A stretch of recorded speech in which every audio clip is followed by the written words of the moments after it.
తెలంగాణ రాష్ట్ర ప్రభుత్వం అమలు చేస్తున్న అభివృద్ధి సంక్షేమ పథకాలను ప్రజలకు సమర్థవంతంగా చేరవేయడంలో జనగామ జిల్లా కలెక్టర్ సందీప్ కుమార్ ఝా చురుగ్గా పనిచేస్తున్నారని టీపీసీసీ సభ్యులు లఖావత్ లక్ష్మీనారాయణ నాయక్ అన్నారు. జనగామ జిల్లా కేంద్రంలోని డీసీసీ కార్యాలయంలో ఏర్పాటు చేసిన మీడియా సమావేశంలో ఆయన మాట్లాడుతూ ప్రభుత్వం చేపడుతున్న సంక్షేమ కార్యక్రమాల అమల్లో జిల్లా యంత్రాంగం సమన్వయంతో ముందుకు సాగుతుందని అన్నారు. ప్రజల సమస్యల పరిష్కారంతో పాటు అభివృద్ధి పనులపై కలెక్టర్ ప్రత్యేక దృష్టి సారిస్తున్నారని పేర్కొన్నారు.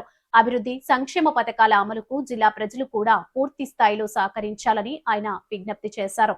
ఈ సమావేశంలో కాంగ్రెస్ సీనియర్ నాయకులు కంచె రాములు, మొహమ్మద్ అన్వర్, జమాల్ షరీఫ్ తదితరులు పాల్గొన్నారు. ఓటేసేటప్పుడు ముఖ్యంగా పార్టీలను అధికారంలో మార్చేటప్పుడు ఎన్నో ఉద్దేశాలతో ప్రజలు మారుస్తూ ఉంటారు. అయితే వీరి కోరికలను ఫుల్ఫిల్ చేసేందుకు ఒక మేనిఫెస్టో రూపంలో చెప్పి వాటిని అమలు చేసేందుకు ఏ పార్టీ అయినా ప్రయత్నం చేస్తుంది. అందులో భాగంగా అనుముల రేవంత్ రెడ్డి గారు, మా కాంగ్రెస్ పార్టీ నాయకులు, తెలంగాణ రాష్ట్ర ముఖ్యమంత్రి వర్యులు ఎన్నో కార్యక్రమాలు ఆయన అధికారంలో వచ్చిన దాదాపు 2.5 సంవత్సరాల కాలం నుండి ఇంప్లిమెంట్ చేసుకుంటూ వస్తూ ఉన్నారు. అందులో రాష్ట్రం మొత్తంలో ఏం పనులు అవుతున్నాయి, మన జనగామ జిల్లాలో ఏం పనులు అవుతున్నాయి అనే విషయాన్ని గురించి మనం ముఖ్యంగా డిస్కస్ చేసుకోవాలి. అయితే మన సీఎం గారు తీసుకొచ్చిన పథకాలు చాలా ఉన్నాయి, అంటే పేజీలు అన్నీ ఉన్నాయి. కానీ ముఖ్యంగా మనకు ఖచ్చితంగా ఇంప్లిమెంట్ అవుతున్నాయి. ఒకటేమో ఉచిత బస్సు, మహిళలకు ఉచిత బస్సు అనేది 100% ఇంప్లిమెంట్ అవుతున్న కార్యక్రమం. రాజీవ్ ఆరోగ్యశ్రీ, అంతకుముందు 5 లక్షలు ఉంటే 10 లక్షలు, ఇంకా కొన్ని రోగాలను కల్పించేసి ఆరోగ్యశ్రీ కార్యక్రమం. మహాలక్ష్మి కార్యక్రమం, మహిళలకు అదే బస్సులలో ఉచిత ప్రయాణం. అలాగే గృహజ్యోతి, ముఖ్యంగా ఈ మధ్య కాలంలో ఇందిరమ్మ ఇల్లు. అలాగే ఈ మిగతా అంటే రాష్ట్ర స్థాయిలో చాలా ఉన్నాయి.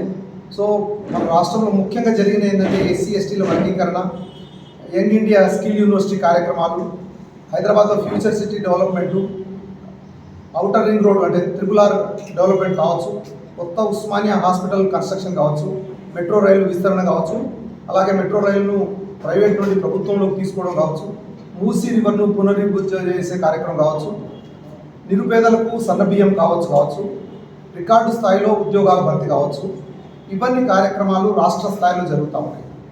అయితే ఈ రాష్ట్ర స్థాయి ముఖ్యమంత్రి గారు చేపట్టిన కార్యక్రమాలు జిల్లా స్థాయిలో ఇంప్లిమెంట్ చేసే క్రమంలో గౌరవ ఎమ్మెల్యేలు, ఎంపీలేమో కలెక్టర్ గారికి దృష్టికి తీసుకురావడం, కలెక్టర్ గారు అధికార యంత్రాంగాన్ని మొత్తాన్ని ఉపయోగించేసి అన్ని డిపార్ట్మెంట్లను సమాయత్తపరిచేసి ఆ కార్యక్రమాలను ఇంప్లిమెంట్ చేసే కార్యక్రమం చేస్తూ ఉంటారు. అయితే మన జనగామ జిల్లా ఏర్పడిన తర్వాత ఇప్పుడున్న కలెక్టర్ గారు దాదాపు 6వ కలెక్టర్ అని చెప్పేసి ఇంతకుముందు 5గురు కలెక్టర్లు వచ్చారు. ఏ ఆఫీసర్ అయినా, ఏ అధికారి అయినా, ఏ రాజకీయ నాయకుడైనా 100% చేస్తారని చెప్పేసి మనం అనుకోలేము, ఎక్స్పెక్ట్ కూడా చేయలేము.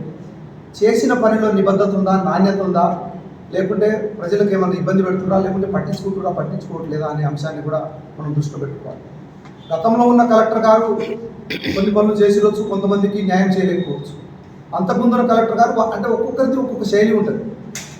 ముఖ్యంగా మన గౌరవ మాజీ ముఖ్యమంత్రి గారు కేసీఆర్ గారు సెక్రటేరియట్ కట్టిరు, ఒక్కరోజు కూడా సెక్రటేరియట్ రాలేదు.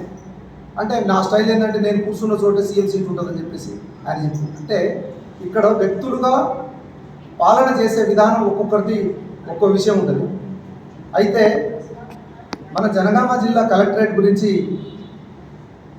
పాజిటివ్ ఎన్ని వస్తున్నాయో వ్యక్తిగత దూషణలు, విమర్శలు కూడా బాగా వస్తున్నాయనే సంగతి మా దృష్టికి వచ్చినది. అందులో ముఖ్యంగా ఏంటంటే వెహికల్ సంబంధించిన సమస్య నేను కలెక్టర్ గారితో, మేడం గారు, డీసీసీ గారు, మేమంతా పోయి మాట్లాడినాము. అయితే సార్ ఒక మాట చెప్పారు, దాదాపు 80-90 వెహికల్స్ సంవత్సరాల తరబడి ఒక పబ్లిక్ పార్కింగ్ ప్లేస్లో పెట్టేసినట్లు వెహికల్స్ పెట్టేశారు. ఒకవేళ ఆ వెహికల్స్లో అసాంఘిక కార్యక్రమాలు జరిగితే ఒక హెడ్గా నాకే బాధ్యత వస్తుంది కదా, మరి నేను ఎవరితో చెప్పుకోవాలా, అందులో భాగంగా నేను వెహికల్లను నియంత్రిస్తున్నానని చెప్పేసి వారు చెప్పారు. వారికి గౌరవప్రదమైన వ్యక్తులు వచ్చినప్పుడు, అంటే మనకు డౌట్ఫుల్ వెహికల్స్ వచ్చినప్పుడు రానియొద్దు, కానీ గౌరవప్రదమైన వ్యక్తులు వచ్చినప్పుడు ఖచ్చితంగా వారికి అలో చేయమని చెప్పేసి నా తరపు నుండి మేము చెప్పడం జరిగింది. దానికి వారు పాజిటివ్గా స్పందించారు. అది కాకుండా అమ్మకు డబ్బా గత కలెక్టర్ పెట్టినప్పుడు ఆ కలెక్టర్ అది పెట్టింది సేవ చేద్దామనే ఉద్దేశంతోనే పెట్టిరు, కానీ దానికి సరైన పత్రాలు వారికి అందజేయలేదు. అందులో భాగంగా పత్రాలు లేవు కదా అని చెప్పేసి కలెక్టర్ గారు దాన్ని తీసేసిన సంగతి, అది బాగా చర్చలోకి వచ్చిన సంగతి మనందరికీ తెలిసిన విషయమే. అయితే దానికి హైకోర్టు స్థాయిలో కూడా మాట్లాడేసి ఇంకో చోట వారికి అవకాశం కల్పించాలని చెప్పేసి హైకోర్టు చెప్పడం జరిగింది. ఖచ్చితంగా మార్కెట్ యార్డ్లో దానికి అవకాశం కల్పించేందుకు ప్రభుత్వం తరఫున, కలెక్టర్ గారి తరఫున, పార్టీ తరఫున కూడా ఖచ్చితంగా దాని గురించి ముందుకు తీసుకెళ్తాం. అయితే ముఖ్యంగా జనగామ బిడ్డలకు చాలా ఉత్సాహవంతులు, అన్నిటికీ రియాక్ట్ అయ్యే గుణం మన ప్రజల్లో ఉన్నది. అయితే మనకు ఇప్పుడు 5 కలెక్టర్లు వచ్చారు. ఈ కలెక్టర్ పనిచేస్తూ ఉన్నాడు. ఈ కలెక్టర్ వెళ్ళిపోయింది అనుకో, వీళ్ళు పోయిన 5 అయితే రారు. ఖచ్చితంగా కొత్తోడు ఎవరు వస్తారో మనకు తెలియదు. వస్తే ఆయన పనితనం ఎట్లుంటుందో మనకు తెలియదు. ఇంతకన్నా మంచిగా ఉండొచ్చు, లేకుంటే ఇంకేమైనా ఉండొచ్చు. కానీ ఎవరికైనా మనం పూర్తిగా జడ్జిమెంట్ చేసే ముందు కొంత సమయం ఇస్తే బాగుంటుందని చెప్పేసి జనగామ బిడ్డలకు మా తరపు నుండి కోరుతా ఉన్నాం. ఎందుకంటే దీన్ని పని కట్టుకొని ఒక పరిరక్షణ సమితి అని పెట్టుకొని, దానికి అధ్యక్ష కార్యదర్శులను పెట్టుకొని, మంత్రుల చుట్టూ, ఎమ్మెల్యేల చుట్టూ, మినిస్టర్ల చుట్టూ, దాదాపు ఎవరైతే మంత్రులు అయితే జనగామ వచ్చి చూడరు కదా. వాళ్ళు ఎట్లుంటారంటే మనం చెప్పిన అంశాన్ని తీసుకెళ్లేసి ఒక నిర్ణయాన్ని తీసేస్తూ ఉంటారు. అంటే ఊరికే కంప్లైంట్ వస్తూ ఉన్నది, మనం తీసేద్దాం అని చెప్పేసి అంటారు. కానీ నేను మీ ద్వారా ఈ పబ్లిక్కు తెలియజేసేది ఏంటంటే, నేను కలెక్టరేట్లో దాదాపు ఒక సగం డిపార్ట్మెంట్ల వరకు నేను అందరి ఇన్ఫర్మేషన్ తీసుకున్నాను. ఒక 25% ఫైల్ ఏది మూమెంట్ అనేది పెరిగిపోయింది సార్ మా దగ్గర. అంటే అంతకుముందు మేము ఒక నెల రోజుల్లో 100 ఫైళ్ళు క్లియర్ చేస్తే ఇప్పుడు 125 ఫైల్స్ మేము క్లియర్ చేస్తున్నాం అని చెప్పేసి ఆఫీసర్లు చెప్పడం జరిగింది. వెరీ గుడ్, అంటే పని స్పీడ్ అవుతున్నది. లంచాల విషయంలో ఏదైనా లంచాలు నడుస్తున్నాయంటే సార్, ఇప్పటివరకు అయితే మా దృష్టిలో ఉన్నంత వరకు కలెక్టరేట్లో లంచాలు తీసుకున్నట్టు కానీ, దాన్ని ప్రోత్సహించినట్టు కానీ కొత్త కలెక్టర్ గారు వచ్చిన తర్వాత లేదు సార్ అని చెప్పేసి చాలా ఘంటాపథంగా చెప్పారు. అంటే పాత కలెక్టర్ గారు చేసిరా లేదా అనే విషయం కాదు. ఈ కలెక్టర్ గురించి చర్చలు వస్తున్నప్పుడు గస్వంటి ఏమైనా ఉన్నాయా లేదా అని చెప్పేసి అడిగినప్పుడు ఈ లంచాల గురించి లేదని చెప్పేసి ఒక అంశం వచ్చింది.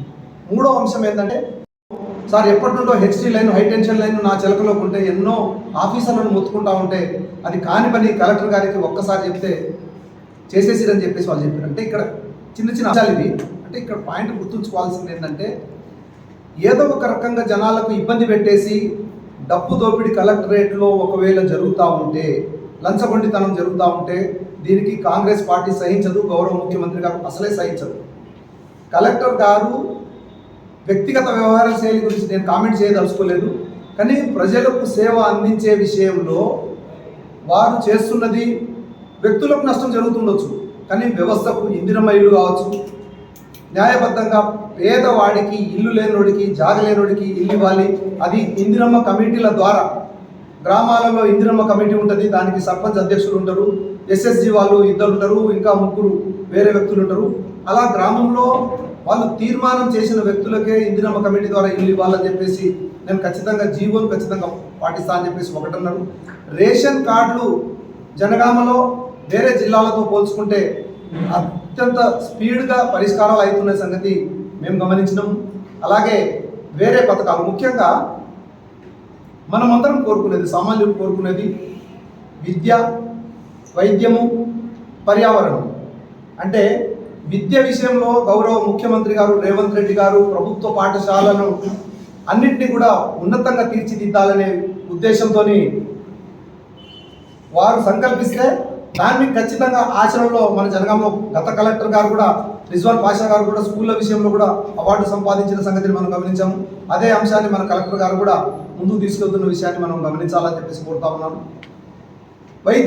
వైద్యానికి సంబంధించింది చిన్న చిన్న సమస్యలు ఏవైతే గవర్నమెంట్ హాస్పిటల్లో ఉన్నాయి కావచ్చు, లేకుంటే ప్రైవేట్ సెక్టార్లో జరుగుతున్న చిన్న చిన్న అంశాలు కూడా కావచ్చు, వాటిని వ్యక్తిగతంగా ఎందరూ ఎన్ని కంప్లైంట్లు చేసినా సరే నిష్పక్షపాతంగా కలెక్టర్ గారు దీని గురించి, జనగాంలో ఉన్న డాక్టర్ల సమస్యలు కూడా నా దృష్టి కూడా వచ్చింది. నేను అదే విషయాన్ని చెప్పిన కలెక్టర్ గారికి, డాక్టర్ల మీద ప్రతిసారి ఎవరో ఒకరు ఇబ్బంది పెడతా ఉన్నారు సార్ అని చెప్పేసి. అంటే న్యాయబద్ధంగా ఆబ్జెక్టివ్గా ఖచ్చితంగా నిర్ణయాలు తీసుకుంటామని చెప్పేసి ఆ విషయంలో కూడా చెప్పారు. ముఖ్యంగా పర్యావరణం గురించి ఈ ఇసుక కొట్టే విషయంలో, మట్టి కొట్టే విషయంలో, కాలువలు అంటే ఈ వాగుల నుండి ఇసుక తీసే విషయంలో ట్రాక్టర్ అసోసియేషన్ వారిది ఒక రకంగా వాదన ఉన్నది. గౌరవ కలెక్టర్ గారు చెప్తున్న విషయాలు కూడా ఇంకో తీరు ఉన్నాయి. ముఖ్యంగా అవసరార్థులకు ఇందిరమ్మ ఇల్లు వారికి ఎవరికైతే ఇంటికి శాంక్షన్ చేశామో వారికి ఖచ్చితంగా మేము కూపన్లు ఇష్యూ చేస్తూ ఉన్నాము.